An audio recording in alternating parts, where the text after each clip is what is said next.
Indonesia memiliki banyak bahasa, banyak budaya, banyak tradisi yang ada di setiap daerahnya, yang pastinya mempunyai keunikan tersendiri. Salah satunya adalah budaya Minangkabau. Sebagai wilayah Luhak Nantuo, tanah datar menjadi asal bagi banyaknya budaya di Minangkabau ini, yang makin kesini ada yang makin jarang kita temukan. Salah satunya adalah arsitektur di Minangkabau yang identik dengan rumah gadang. Sama-sama akan kita cari tahu lebih lanjut dan napak tilas di Istana Basa Pagaruyung. Juga akan kita kenal lebih lanjut budaya Pacu Jawi yang pastinya masih dari Luhak Nantuo. Selamat menyaksikan, selamat melestarikan. Halo dan sanak sadonyo, kali ini kita lagi di Istana Basa Pagaruyung yang berlokasi di Batu Sangkar, Kabupaten Tanah Datar, Provinsi Sumatera Barat. Yang mana nih teman-teman di sini menyimpan banyak banget sejarah dan budaya dari Tanah Minang yang sama-sama bakal kita cari tahu. Jadi keep stay tune dan jangan kemana-mana ya. Ini apa? Bangunan apa? Istana. Istana, ya, benar. Tempat raja-rajanya, tempat pusat kerajaannya dulu. Iya benar. Ini adalah Istana Raja Pagaruyung. Karena ini dulunya dijadikan sebagai tempat tinggal keluarga kerajaan dan sebagai pusat pemerintahan. Benar. Iya. Nah, Pagaruyung itu kan salah satu kerajaan terbesar di Minangkabau. Eksisnya di abad ke-13, tepatnya 1347 pertama kali. Nah, bangunan ini udahlah bangunan replika. Oke, Kak. Tepatnya replika kedua. Kenapa? Karena replika pertama itu terbakar pada tahun 1804. Masa Perang Padri. Udah lama banget. Tahu lokasinya tuh nggak di sini, di Bukit Batu Patah. Di belakang dari bangunannya ada bukit, nah di atas itu dulunya. Nah, masa perang 1804 habis semua bangunan. Nah, setelah itu baru dibangun replika pertama di sini. Oh, di sini. 40 meter lebih ke depan dari bangunan ini. 40 meter itu tahun 1976. Oh, berarti bukan areanya di sini, tapi bukan bangunan ini? Bukan bangunan ini. Bangunan yang 1976 itu terbakar 2007. Oh iya. Nah, 2007 kebakaran mungkin ada yang dengar ya. Tahu. Nah, itu penyebabnya disambar petir. Oke. Nah, 100% bangunannya habis dan hanya 15% lah kira-kira artefaknya yang bisa kita selamatin. Dan tapi yang kalau yang sekarang kita show di museum ini cuman barang-barang replika aja. Beberapa yang bisa kita bikinkan replikanya. Nah, ini udah bangunan kedua. Jadi yang dibangun 2000, dia kebakaran 2007, dibangun 2008, selesainya 2013 diresmikan. Jadi ini replika kedua. Nah, kalau bentuk bangunannya itu hampir sama 100%. Oh, hampir sama. Hampir Luasnya sama. juga sama. Bener. Nah, dari bangunan utama ini terdiri dari 3 lantai utama. Ini lantai 1, nanti ada lantai 2 dan lantai 3. Di lantai 1 ini terdiri dari 9 ruangan utama ditambah 1 singgasana. Ruangan itu sebenarnya adalah jarak antar tiang ke tiang, ini 1 ruang namanya. Karena istana ini kan rumah gadang 9 ruang. Oh, Jadi ada 9 ruangan antara tiang ke tiang. Nah, ini adalah kalau kita bilang bilik. Bilik itu kalau dalam bahasa Indonesia kamar ya, tempat tidur. Nah, di lantai 1 itu ada 9 bilik utama ditambah 1 singgasana. Kita ke kamar yang pertama. Nah, ini kamar pertama. Bangunan istana ini kan tadi 9 ruang ya, yang 9 ruang tuh sampai ke situ. Nah, istananya memiliki 2 anjungan. Nah, ini anjungannya. Anjungan yang pertama, ini ruangan buat kamar tidur raja. Nama ruangannya adalah Anjuang Raja Babandiang. Kenapa Anjuang? Karena dia lebih tinggi. Iya. Dia lebih tinggi, namanya anjungan. Jadi Anjuang Raja Babandiang. Di sini adalah kamar bagi tempat beristirahat bagi raja dan permaisuri. Nah, ini kamarnya tirainya warna hitam. Ini ruangan yang pertama. Jadi kalau mau ketemu raja di sini aja. Duduk di sini aja, ketemu sama raja lesehan. Oh, gitu. Kalau istana ini sendiri diakses bisa sembarang orang nggak, Kak? Dulu misalnya ada rakyat yang memang ingin ketemu misalnya, apakah sebebas itu atau misalnya harus ada penjagaan ketatkah dulu misalnya? Kalau dibilang bebas enggak, dibilang ketat juga enggak. Iya. Tentu yang namanya prosedur pasti ada. Nah, kalau itu enggak terlalu digambarkan secara jelas, tapi yang pasti kalau mau ketemu raja tempatnya di sini. Prosedural mau ketemu rajanya itu pasti ada. Karena ada yang bilang kalau mau ketemu raja tuh izinnya ke Bundo Kanduang namanya. Ibunda raja, atau kalau di Minangkabau Bundo Kanduang itu adalah wanita tertua di atas rumah itu yang sudah menikah. Jadi kalau bisa diibaratkan di sini mungkin ibundanya raja kan tinggal di sini ya, mungkin ibunda rajanya. Singgasana itu yang tirai yang panjang-panjang dari atas sampai ke bawah. Nah, itu singgasana. Di situ duduknya si Bundo Kanduang, bukan raja. Jadi kalau di Minangkabau khususnya juga di Pagaruyung itu there is no throne for the king. Nggak ada singgasana buat raja. The throne is belong for the mother of the king. Jadi Bunda Raja atau Bundo Kandong di Minangkabau memang memiliki peran yang cukup penting. Sehingga Singgasana itu punya si Bundo Kandong. Semua kegiatan di atas rumah, keputusan di atas rumah itu diambil oleh Bundo Kandong. Sehingga kalau tadi dibilang tuh mau ketemu sama Raja, izinnya ke Bundo Kandong dulu. Karena Bundo Kandongnya duduknya di depan pintu ya, langsung di depan pintu tuh garis lurus sama pintu. Pas kita masuk kita langsung ketemu Bundo Kandong. Izin dulu sama Bundo Kandong mau ketemu Raja. Kalau dikasih izin ya duduk di sini. Kita duduk ke sini. Ya Kak, kalau misalnya semua keputusan itu dari Bundo Kandong, kalau peran Raja secara spesifik berarti apa Kak? Kalau peran Raja Diplomasi itu kah atau gimana? benar, kalau peran Raja dalam pemerintahan tetap. Kalau di atas rumah baru itu Bundo Kandong. ya. Jadi dipisahinnya itu adalah di atas rumah. Kalau semua di Internal. atas rumah internal itu Bundo Kandong. Tapi yang pemerintahan tetap keputusan Raja. Raja tetap didahulukan selangkah, ditinggikan serhentian. Gitu. Jadi dia tetap menjadi pucuk pimpinannya tetap Raja. Tapi kalau yang di atas rumah keputusannya Bundo Kandong. Ya rumah tangganya lah ya. Iya. Makan ini segala macam. Pokoknya keputusan di atas rumah itu semuanya Bundo Kandong. Makanya di sini tempat duduknya Bundo Kandong. Kembali lagi ke filosofinya orang Minang. Kenapa Singgasana itu tidak ada? Karena orang Minang tuh ada filosofinya duduk sama rendah, tagak sama tinggi. Benar ya? Nah itu kembali ke filosofi asli orang Minangkabau itu ada satu filosofi utama yaitu adat Basandi Syara. Syarak Basandi Kitabullah, di mana semua ajaran-ajaran adat Minangkabau harus bersandikan kepada Islam, benar ya syarak. Nah, kenapa tidak ada istana? Ya, di istana ini tidak ada throne atau singgasana. Biasanya kan singgasana itu tempat duduk, Iya, ada duduk. ditinggiin ya. Nah, kalau misalnya ada tempat duduk ditinggiin terus orang duduk di bawah kayak sujud atau menyembah, itu dalam artian kata berarti kita menyembah kepada manusia. Nah, orang Minang menghalangi adanya hal seperti itu sehingga kita ya udah kita duduk sama rendah, tagak sama tinggi. Jadi nggak ada kita duduk yang menyembah-nyembah ke manusia karena yang patut dirukuk dan disujudkan itu hanya Allah. Nah, itu filosofinya. Makanya nggak ada singgasana, yang singgasananya hanya tempat duduk biasa aja buat Bundo Kandong. Dan itu pun untuk Bundo Kandong. Tempat duduk raja tetap di sini di Anjuang Rajo Babandiang, duduknya di sini, duduk sama rendah, tagak sama tinggi. Meskipun dalam kepemimpinan beliau tetap kita dahulukan selangkah, kita tinggikan selangkah. Gitu. Kerajaan Pagaruyung pertama kali eksis di abad ke-13. Pada saat itu masih agamanya masih Hindu-Buddha. Raja pertamanya namanya Aditya Warman. Beliau salah satu putra dari kerajaan Majapahit yang ibunya orang Minangkabau. Nah, dia kembali ke tanah ibunya untuk menjadi raja. Pada saat Hindu-Buddha masih ada beberapa bagian di istana ini yang masih terbawa pengaruh Hindu-Buddha. Salah satunya adalah tirai ini. Ini tirainya berapa lapis Kak kira-kira?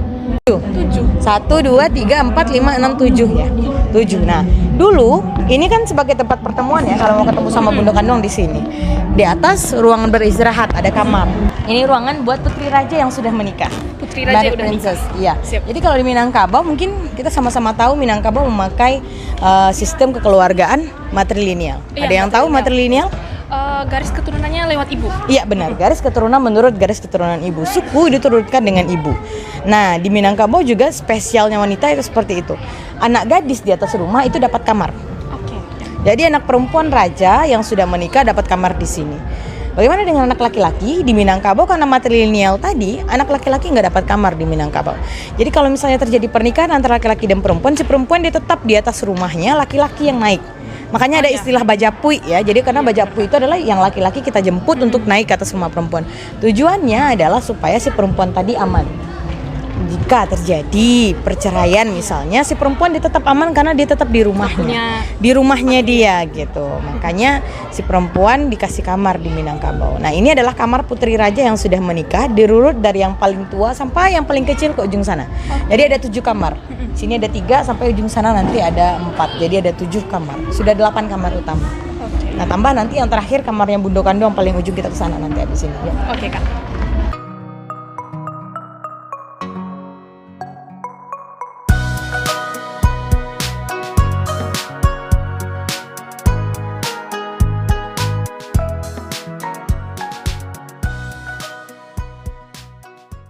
Fungsinya adalah sebagai tempat makan.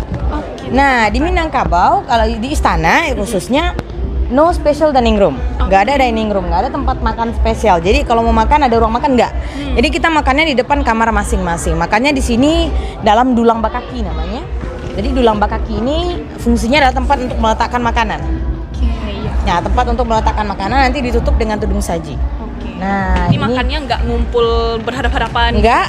ngumpul makannya adalah di depan kamar masing-masing dalam waktu yang bersamaan. Oh iya. Jadi satu dulang bakaki ini biasanya makannya bisa 4 orang.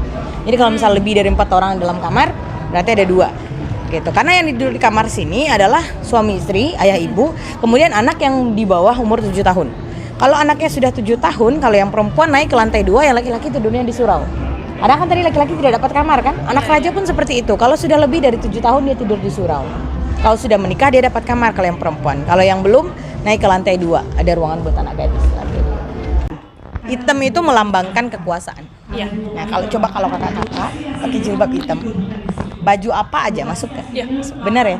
Pakai rok hitam, apa aja baju atasannya pasti match. Gitu. Begitu juga dengan baju hitam tadi. Raja kemanapun dia pergi, dia akan masuk ke segala lini. Makanya warnanya harus hitam, yang melambangkan kekuatan dan kemampuannya raja untuk memimpin. Sedangkan warna kuning itu untuk bundukandong. Bundukandong itu wanita, dilambangkan dengan warna kuning. Selain wanita itu berkuasa, warna kuning ini juga melambangkan emas. Gimana sih emas? Berharga. Benar. Dijaga. Benar, indah. Indah. Ya mahal. Nah, begitu juga harusnya wanita, dijaga, indah, mahal gitu ya. Nggak sembarangan orang bisa pegang emas, nggak sembarangan orang bisa beli emas. Hanya orang-orang terpilih. Ruangannya sendiri di atas ada berapa Kak? Nah, Kalau di ruangan lantai 2 ini? Istana ini seperti segitiga. Makin ke atas, Makin sedikit. iya benar. Di bawah ada 9 ruang, lantai 2 ada 5. 5. Ya. Ke ruangan mana dulu kita nih Kak? Sebelah sini. Oke. Nah ini nama ruangannya Anjong Raja Babandiang. Semua ruangannya, bukan Anjong Raja Babandiang, Anjong Peranginan. Peranginan. Oke. Jadi Anjong Peranginan ini adalah tempat untuk anak gadis raja yang belum menikah. Nah ini kamarnya seperti ini. Belum menikah ya Kak? Ya, Di sini. anak gadis. Jadi kamarnya kayak gini. Kita bikin cuma 1 aja sebagai contoh. Sebenarnya ada 5. Jadi aslinya masing-masing ruangan kayak begini ada kamarnya. Oh berarti bukan ruangan lepas ya? Enggak, sebenarnya, Kak? memang Lantai 2 ada benar kamar-kamarnya. isinya padat kamar gitu ya? Bener, kita bikin seperti ini supaya pengunjung lebih leluasa, bener. Jadi cuma 1 kita bikin. Di atas itu dulu istana aslinya. Oh di atas itu ya Kak? Istana asli yang tahun 18-an ya Kak? 13. Oh yang 13. Yang terbakar tahun 1804. 1347 di atas bukit situ. Jadi di situ dulu bangunan aslinya. Nah, ini bangunan memang khusus buat anak-anak perempuan. Semua kegiatan anak gadis itu di lantai 2. Mau menjahit, belajar adat, belajar agama semua. Nah, Kak, kalau anak-anak raja sendiri mereka diajarkan di istana atau mereka keluar untuk belajar Kak? Kalau yang pelajaran yang memang bisa diajarkan di rumah. Bahkan memang kalau anak raja kalau perlu merantau ya merantau. Karena memang kalau anak laki-laki khususnya ya, itu umur 7 tahun kan udah di surau, bener. Jadi diperbolehkan, tapi kalau perempuan jarang. Karena memang kalau di Minangkabau perempuan itu sampai nikah itu namanya gadis pingitan. Bukan cuma 7 hari menjelang nikah ya, tapi kalau udah gadis, apalagi kalau udah mulai menstruasi gitu. Jadi itu sudah jadi gadis pingitan. Nggak sembarangan boleh keluar apa gitu. Apalagi keluarga raja ya. Bener. Oke, kalau ini sama lagi nih fungsinya Kak, Bener. makan lagi. Bener, tempat makan namanya dulang bakaki. Dulang bakar. Nah, tempat makan jadi nanti disediain atau difasilitasi oleh dayang-dayang. Jadi dayang-dayang yang ngisi, yang rapiin gitu. Mereka tinggal makan aja di depan kamar tapi dalam waktu bersamaan. Jadi Sama makan yang di bawah juga? Bener. Oke. Namanya makan bajamba. Oke Kak. Kita naik ke lantai 3. Oh lantai 3. Kalau lantai 3 ada kamar juga atau? Kalau lantai 3 cuma 1 ruangan kecil. Nama ruangannya Mahligai. Fungsinya sebagai tempat penyimpanan harta. Penyimpanan harta. Harta bener. Di lantai 3 ya Kak? Iya. Justru penyimpanan harta gitu ya? Orang Minangkabau tuh suka nyimpan sesuatu tuh di atas. Oke. Ya. Jadi pernah kalau di orang-orang Minang itu kayak kalau di rumah ada yang tahu namanya pagu nggak? Pagu. Pagu itu bagian antara genteng atas sama rumah kita. Kayak kan bagian plafon di atas, kita ya, di atas plafon. lotengnya gitu ya, Iya, kayak jadi di apa? situ biasanya nyimpan peralatan-peralatan apa sih, barang-barang kan banyak. Nah, orang Minangkabau tuh sifatnya seperti itu dari dulu. Nyimpan sesuatu tuh di atas. Sehingga kalau di sini nyimpan harta di lantai 3, kira-kira kalau yang mau maling mau apa enggak? Susah. Susah. Masuk dari bawah. Mau naik ke lantai 3 aja udah banyak effortnya ya. Tinggi effortnya supaya kita mau naik, apalagi nanti turunnya. Gitu. Jadi makanya lebih aman kan. Apalagi di lantai 3.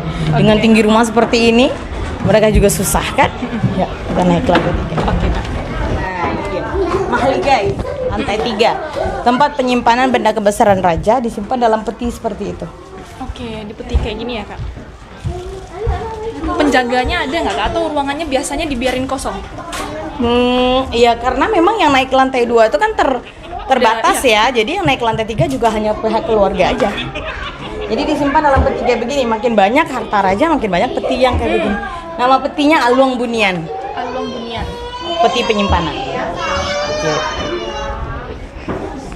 Berarti kalau bangunan yang habis terbakar itu di area sini, tapi bukan bangunan ini. Di mana dong, Kak? Di 40 depan? meter lebih ke depan. Tepatnya kalau nggak salah di tangga-tangga situ. 40 meter lebih ke depan. Kalau dulu lebih dekat dengan jalan. Sekarang digeser ke belakang supaya ada event-event nasional seperti ini yang bisa dilakukan di sini gitu. Ini memang festival ini acara tahunan. Tahunan ya, Kak? Namanya Festival Pesona Minangkabau dan ini udah yang keempat kalau nggak salah. Ini akan ada setiap tahun. Oh, waktu COVID kemarin tetap ada berarti, Kak? Vakum 2 tahun. Oh, vakum 2 tahun. Vakum 2 tahun, baru dimulai lagi. Kalau nggak salah mulai tahun 2017.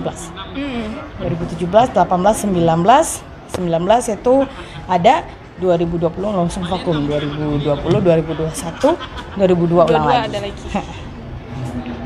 Kalau acaranya sendiri, berarti kalau acaranya budaya apa aja sih, Kak, yang biasa diangkat ke sini? Atau Biasanya semua? memang pesonanya Minangkabau aja. Memang Minangkabau karena memang ini kan di bawah Dinas Pariwisata Kabupaten Tanah Datar. Jadi ini program kerja dari pariwisata Kabupaten Tanah Datar dan memang semuanya mengangkat adat budaya Minangkabau. Ya. Dia kan salah satu dari 100 event terbaik menurut kementerian ya di pariwisata. Masuk ke dalam 100 kategori acara terbaik. Inilah dia, Randai, salah satu kesenian yang ditampilkan dalam Festival Pesona Minangkabau tahun ini. Randai Minangkabau berasal dari permainan anak nagari zaman tradisional yang mengkombinasikan musik, tari, gerakan silat, kaba, dan dendang. Randai juga sering dipertunjukkan dalam berbagai acara, seperti pesta perhelatan penghulu dan acara lainnya.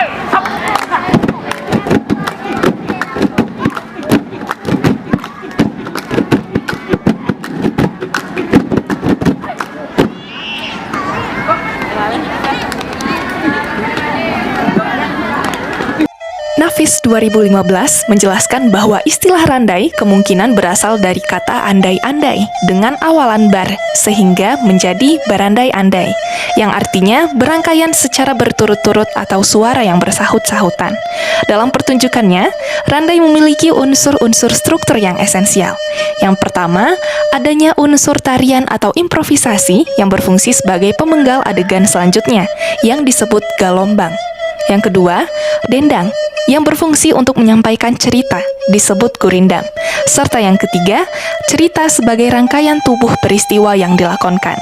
Dari segi fungsi, randai berfungsi sebagai yang pertama, alat pendidikan moral bagi masyarakat, yang kedua, alat untuk membina dan mengembangkan rasa solidaritas masyarakat, yang ketiga, wadah produktif untuk menciptakan kesegaran kondisi mental masyarakat, dan yang keempat, wadah untuk mengungkapkan problema perasaan.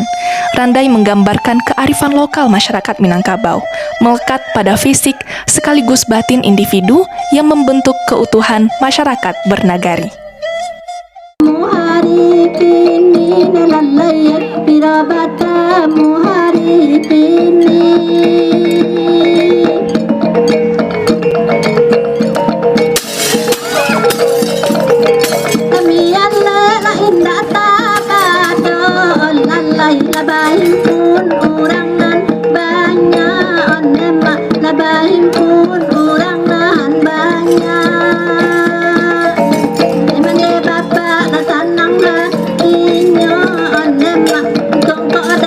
Kaca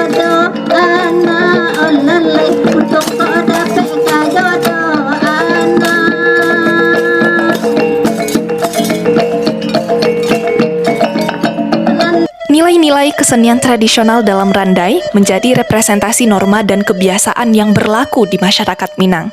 Kesenian dianggap rancak apabila tidak menyimpang dari norma, adat, dan kebiasaan yang berlaku dalam masyarakat Minangkabau tersebut.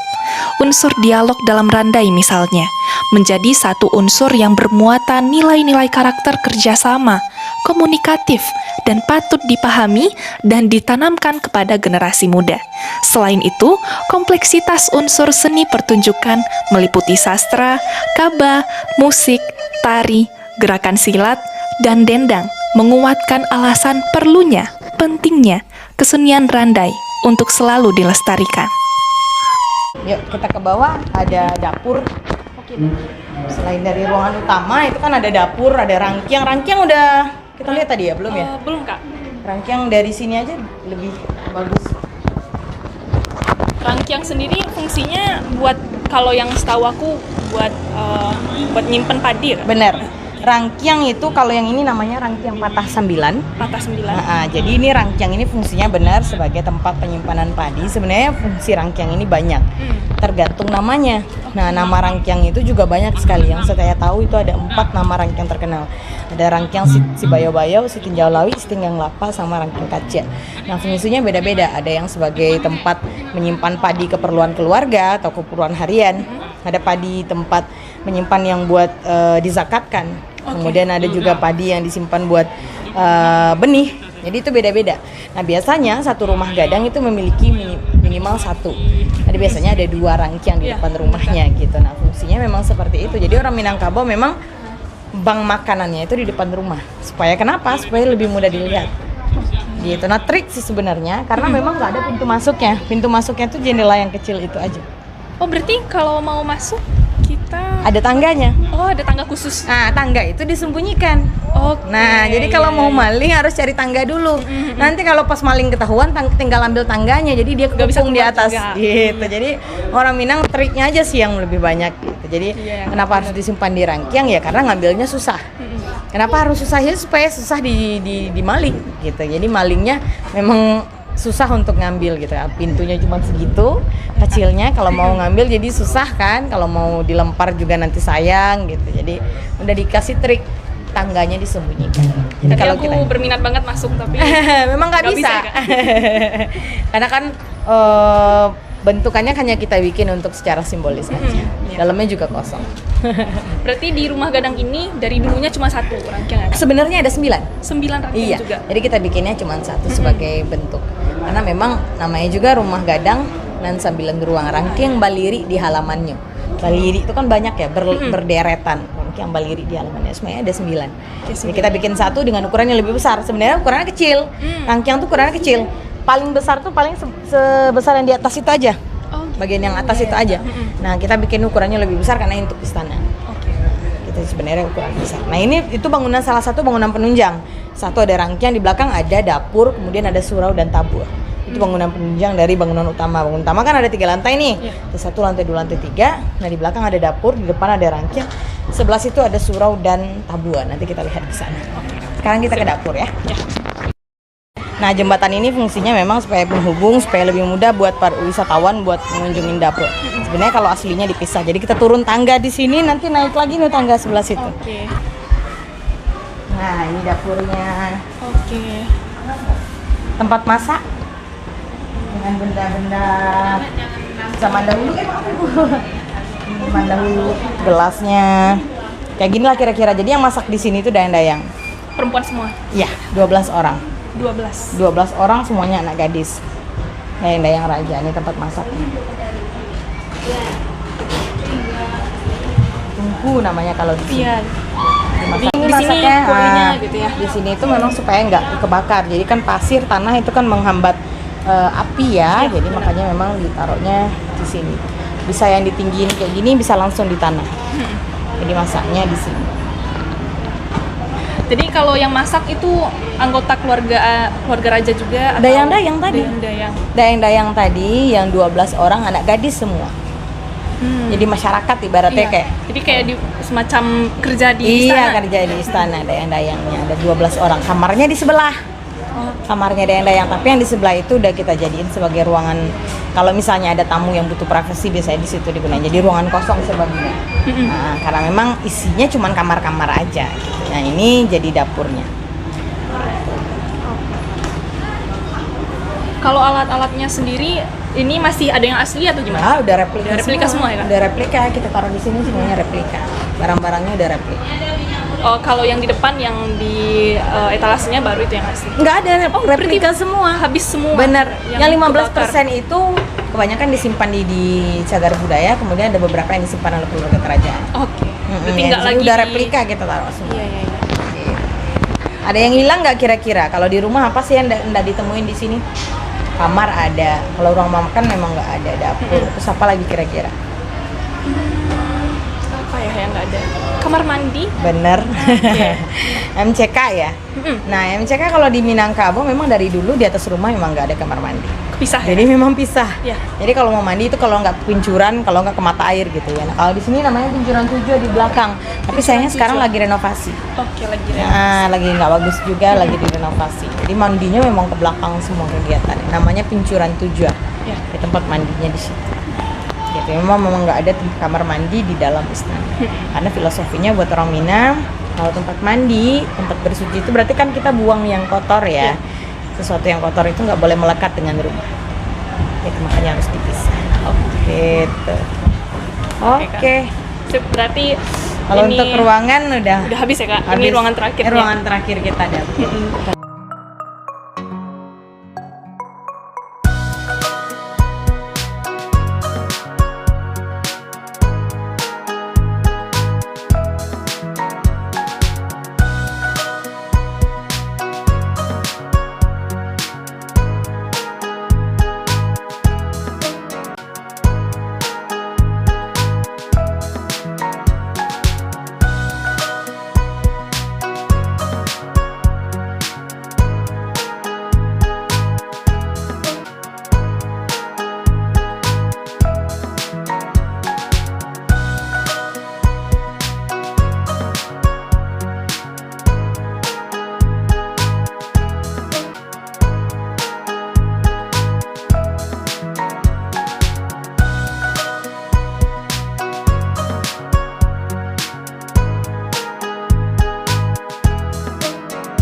Surau sama yang Tabuah. Ya, Tabuah itu kita bisa ke sana, ada Boleh, langsung replikanya ke situ. juga atau gimana, Kak? Nggak ada lagi karena memang udah dipakai buat spot sholat biasa. Oh, Kan berarti hari sholat ini juga sana tuh? ada yang sholat tuh. Iya. Jadi kita bisa sholat di situ, memang dipakai buat sholat. Oh, berarti suraunya ini bangunan Masih bangunan tahun Bangunan, 1976. tapi Ruangan surau. suraunya di Itu yang namanya surau. Itu masih bangunan tahun 1976. bangunan lama itu. Iya, dia nggak ikut terbakar 2007. Semua bangunannya masih kayu. Pondasinya juga masih kayu. Sebelahnya ada Tabua, nah itu yang Tabua Larangan. Bagian sebelah situ. Oh, yang sebelah Dan dua yang kecil-kecil itu. Tabua itu kan kayak beduk ya, fungsinya untuk memberikan informasi. Jadi kalau ada kabar berita, tabuanya dipukul. Waktu masuk sholat juga dipukul, gitu, dibunyikan gitu. Iya, benar. Itu suraunya. Surau ada 2 lantai, lantai 1 tempat beribadah, lantai 2 tempat tidur anak laki-laki. Nah, jadi yang biasanya kalau di Minangkabau satu suku itu wajib punya satu surau. Fungsinya anak satu suku tidurnya di surau yang laki-laki. Jadi kita nggak ke sembarang surau. Enggak sembarang surau, jadi surau dalam satu suku. Bukan jadi cagar budaya atau Belum kan ada sih. tuh, Kak, biasanya Iya, benar. ruangan-ruangan Karena yang kan memang awet itu nggak boleh masuk misalnya gitu ya. Karena kan kalau cagar budaya itu banyak syaratnya. Iya. Nah, karena dia memang belum bisa dijadikan cagar budaya karena memang sudah kita ganti. Ada beberapa fondasinya yang memang kita ganti sehingga dia nggak otentik lagi, makanya nggak boleh, nggak bisa dijadikan cagar budaya. Kalau memang dipakai, kalau masjid yang udah tua-tua yang ratusan tahun juga dipakai kan, tapi tetap jadi cagar budaya. Ini karena memang konstruksi awalnya udah kita ubah, di bawahnya udah kasih kita beton.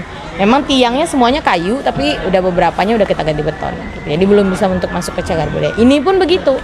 Sebenarnya orang bilang kenapa Istana Wasaparu ini nggak dijadiin cagar budaya, padahal umumnya dibangunnya udah dari dulu kan. Karena memang fungsional otentiknya udah diubah. Kalau harusnya Istana Wasaparu itu tanpa menggunakan paku, semuanya kayu. Nah, kalau sekarang udah pakai paku, dalamnya juga udah beton. Jadi udah konstruksinya udah nggak otentik lagi, makanya nggak bisa jadi cagar budaya. Gitu. Satu pertanyaan lagi, ini. Oke, boleh. Biasanya kalau di bawah rumah gadang itu kan kandang gitu. Kalau di istana sendiri itu ada nggak Kak? Iya, kandang. Berarti Kandang. memang ada peliharaan juga? Dulunya memang tempat peliharaan. Selain dari tempat peliharaan juga sebagai tempat kegiatan, banyak juga kegiatan di dalam kandang. Kayak misal menyulam biasanya juga di dalam kandang. Jadi dipisah nih, mungkin yang bagian atas agak jauh itu tempat kandang. Nah, bagian ke bawah mungkin tempat penyimpan peralatan-peralatan kayak mesin baja, Perkakas apa gitu. benar perkakas kita kayak gudang ya. Terus kemudian juga dijadikan sebagai tempat untuk nyimpan apa namanya? Ya pokoknya peralatan-peralatan pertanian, kemudian kegiatan-kegiatan menyulam dan segala macam juga bisa dilakukan di bawah. Oke. Siap. Udah cukup ya Kak ya? Oke. Kayaknya. Makasih banyak Kak, udah diajak keliling. Boleh. Nggak pernah sih lihat dapur ini Kak, kayak ngiranya tuh sampai sini aja. Sampai ini aja gitu, karena ada dapur. nggak kelihatan langsung gitu. Benar. Sebenarnya di sini masih ada nih yang bagian ke belakang. Nanti Kakak saranin kalau misalnya dari kan naik odong-odong aja. Jadi kalau buat videonya bisa sambil naik odong-odong. Di belakang itu ada kayak balerong. Kalau di Minangkabau itu adalah tempat balai adat. Oke. Ruangan kayak gedung serbaguna kalau hari ini kayak hall gitu ya. Nah di belakang ada tuh masih bagus bangunannya, ada 2 balerong mau Kota Piliang dan Bodi Caniago masih ada di belakang. Jadi bangunan istana bukan hanya ini aja, sampai ke belakang masih banyak lah. Berarti itu memang gunanya untuk pertemuan-pertemuan. Iya, kalau misalnya ada tamu di sini yang butuh ruangan serbaguna yang cukup menampung orang 200 sampai 300 orang bisa di belakang. Gitu. Berarti di sana dikunjungi dan bisa Dikunjungi bisa, terbuka. Belakang juga masih ada. Kalau sekarang udah tambahan ya, tempat area perkemahan. Bisa sampai ke belakang. Oke. Kak. Siap Kak, makasih banyak ya Iya, Kak. sama-sama. Kalau ada apa-apa lagi nanti boleh tanya di meja informasi. Oke. Ya. Siap Kak. Nah, selanjutnya kita bakal ngobrol, nanya-nanya sedikit nih dengan salah satu penampil di Festival Budaya Minangkabau ini. Kalau boleh tahu namanya siapa Bang?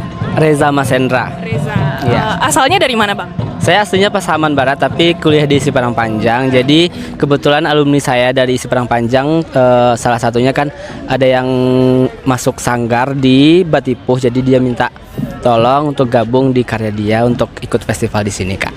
Oke. Udah tampil berarti ya Bang ya? Iya, udah. Dan aku mau tanya, latihannya berapa lama ya Bang buat tampil di festival ini? Buat latihan di festival ini latihannya lebih kurang 1 hari, baru tadi malam latihannya, karena sebelum ini juga udah dipertunjukkan di UIN Mahmud Yunus untuk festival yang diadakan oleh salah satu UKM seni di sana. Jadi tadi malam cuma ngulang 2 kali atau 3 kali ulang, terus langsung persiapan untuk berangkat ke sini tadi malam. Cuman itu aja. Berarti udah sebelumnya rutin latihan, jadi yang semalam cuma biar diingat-ingat lagi aja gitu ya Bang, buat emang gladi resik lah ya istilahnya buat hari ini. Oke. Kalau boleh tahu, kenapa sih Bang mau gabung ke Sanggar? Kenapa mau gabung ke Sanggar? Salah satunya untuk karena di sini khususnya di Batipuh itu ada juga namanya salah satu kesenian yang kemarin udah dijelasin oleh penata saya sendiri, oleh abang tersebut. Ada namanya tari Galombang 2 Baleh. Jadi di situ penata saya tersebut mengembangkan dan mengkreasikan kembali supaya tari tersebut tidak punah, tidak dilupakan oleh masyarakat Batipuh itu sendiri. Jadi makanya karya yang ditampilkan tadi merupakan sebuah interpretasi dari dan dikreasikan kembali dari sebuah tari tradisi yang ada di Batipuh yang menjadi ciri khas salah satu dari Kabupaten Tanah Datar. Dan kenapa saya mau tertarik masuk Sanggar, karena salah satunya untuk mencukupi kebutuhan saya di rantau. Kan saya juga salah satu perantau di sini, walaupun masih di Sumatera Barat, tapi mengikuti freelance di Sanggar ini cukuplah untuk membutuhi kebutuhan saya sehari-hari, setidaknya untuk makan 1 hari, seperti itu Kak. Dan juga untuk mengajarkan ke adik-adik baru, ke anggota-anggota Sanggar, kita harus mempertahankan budaya kita, mempertahankan tradisi kita supaya tidak diambil oleh orang-orang lain seperti itu. Nah, aku mau tanya nih Kak, kalau di sanggar Kakak sendiri, biasanya laki-laki itu jarang banget nih yang mau belajar tari, Iya, betul. karena identiknya tari itu dengan keindahan perempuan gitu ya. Iya. Kalau pendapatnya Kak Reza tentang fenomena ini seperti apa sih dari sudut pandang laki-laki nih? Oke. Mau cerita sedikit boleh Kak ya? Boleh. Jadi awalnya di Minangkabau itu sebenarnya yang pertama kali boleh menari itu hanya laki-laki, karena perempuan dianggap tabu untuk melakukan gerak-gerakan tari, karena kita tahu di Minangkabau ada namanya sumbang dua baleh, ada sumbang tagak, sumbang berdiri, sumbang berbicara, sumbang semuanya yang 12 itu. Jadi kita tahu juga pada zaman dahulu Minangkabau, perempuan Minangkabau sangat dihormati, sangat dihargai. Oleh karena itu perempuan Minangkabau dianggap tabu untuk menari. Tetapi ada salah seorang seniman Minangkabau yang telah melegenda, almarhum Ruhuriah Hadam namanya. Dia merupakan salah satu pendiri dari Institut Seni Indonesia Padang Panjang. Jadi di masa kuliah saya dijelaskan dan diceritakan bagaimana biografi beliau, dan beliaulah yang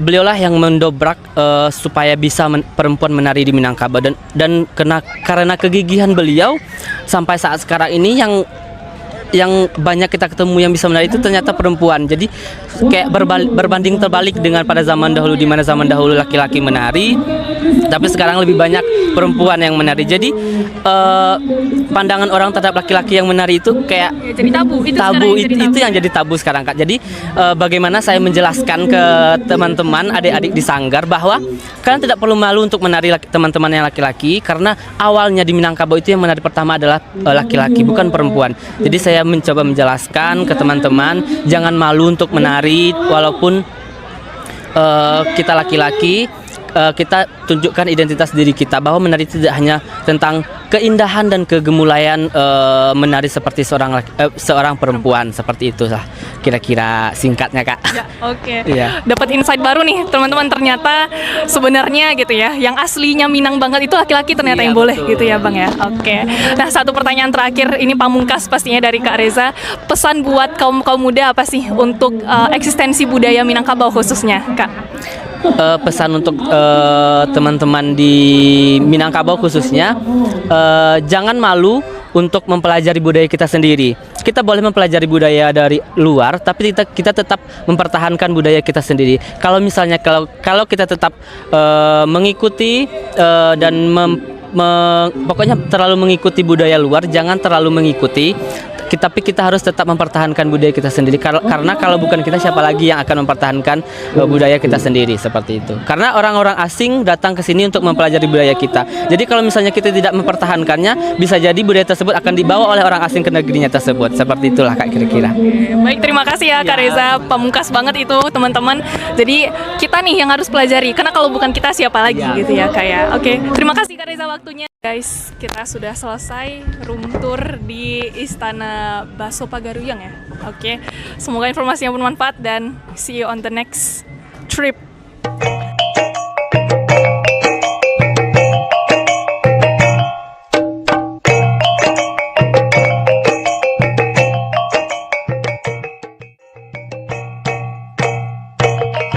Perjalanan kami lanjutkan ke daerah Limokaum, Kabupaten Tanah Datar, yang mana sedang dilaksanakan Alek Pacu Jawi di sana. Melihat kuda berlari mungkin sudah biasa ya, tetapi melihat Jawi berlari, ini juga pengalaman pertama bagi kami untuk menyaksikannya secara langsung di tanah kelahiran budaya Pacu Jawi ini.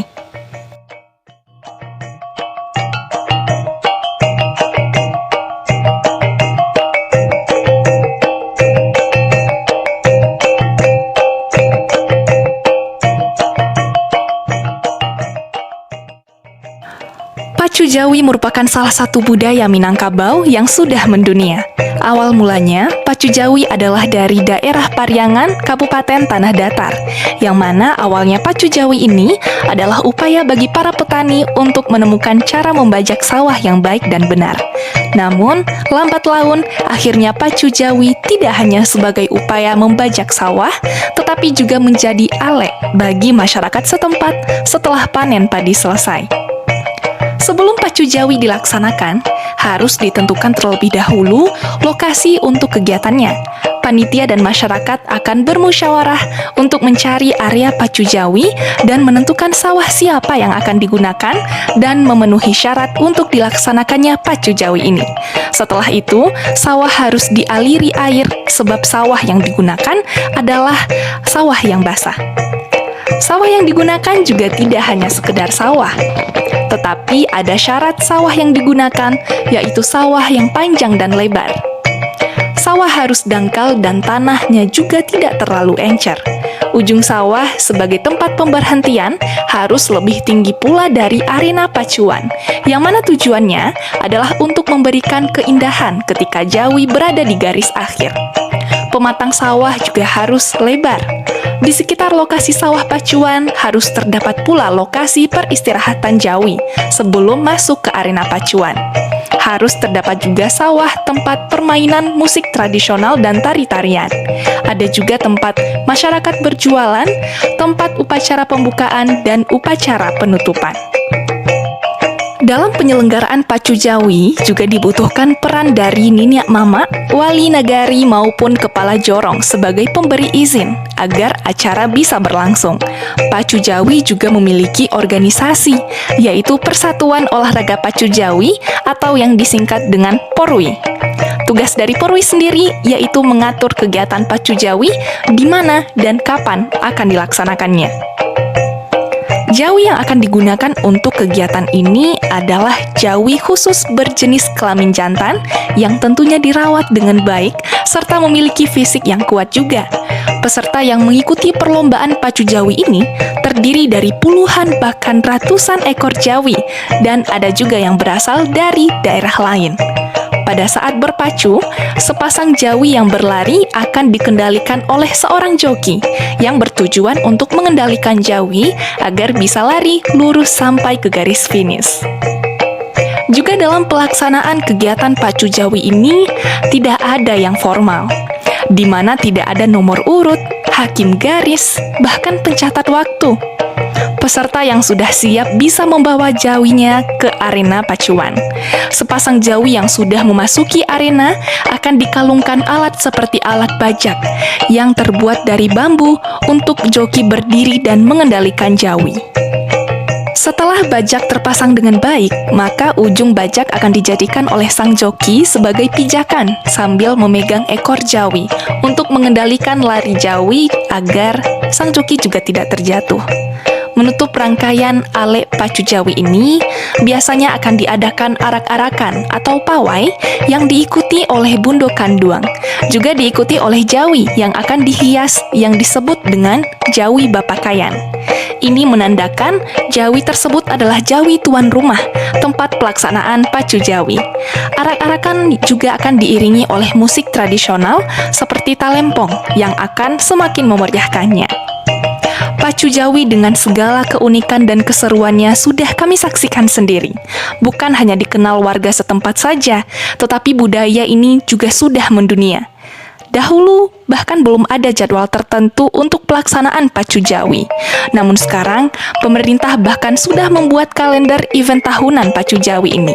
Mendukung pelestarian budaya ini, juga diadakan event yang beriringan dengan pacu Jawi, yaitu salah satunya adalah Lomba Foto Pacu Jawi tingkat internasional. Perjalanan hari ini membuat kami semakin sadar bahwa betapa Minangkabau kaya akan budaya. Betapa banyak nilai yang kita anggap sederhana ternyata penting adanya dan terdapat dalam kebudayaan-kebudayaan tersebut. Tidak ada larangan untuk mengikuti perkembangan zaman, asalkan kita tetap ingat kebudayaan yang dilahirkan oleh nenek moyang kita dan pastinya harus kita upayakan pelestariannya. Karena kalau bukan kita, siapa lagi?